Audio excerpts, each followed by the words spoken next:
Gue selalu bilang gitu sama anak-anak, beneran sama anak-anak stand up. Kenapa lu? Pusing gue. Kayak Jaklingko ya musiknya. Lu musik masih Jaklingko. Apa? Gue selalu bilang gitu sama anak. Kenapa? Gue bilang lu selalu jadi contoh. Kenapa Panji itu materinya nggak bisa habis? Iya. Karena belajar baca. Gue bilang gitu. Gue nggak kuat baca orangnya. Iya. Gue sebenarnya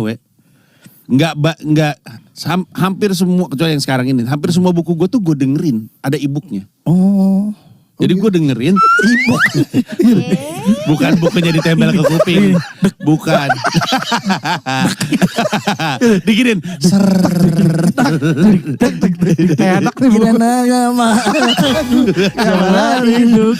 Lagunya Ker Dewa 19.